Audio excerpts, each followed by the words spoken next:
እኔ ገለቴ ዛሬ ህዝቤን አገልግዬ አገሬን አስጠርቼ ጎዳና ላይ ሊወጣ እኮ ነው ያለሁት እኮ አሁን። ተዳደሪያሻው ምንድነው?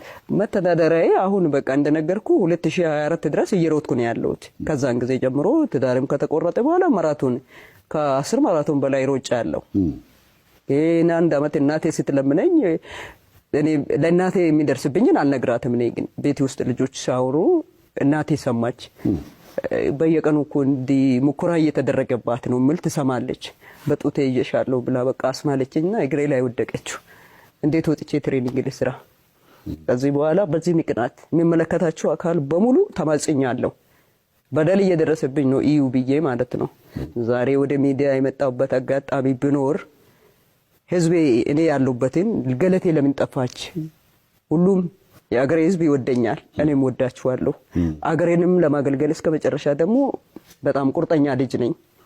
እኔ አሁንም ቢሆን የኢትዮጵያ የቁርጥ ቀን ጀግና ልጅ ነኝ።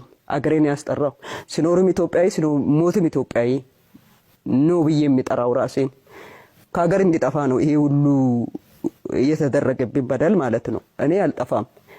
አገሬን ባንዲራ ለብሼ አገሬን አገልግያለሁ። አገሬ ነው የሚሞተው። ዛሬ ወደ ሚዲያ የመጣሁበት አጋጣሚ ቢኖር ህዝቤ ለምን ጠፋች ለምደው ህዝቤ እንዲሰሙኝ።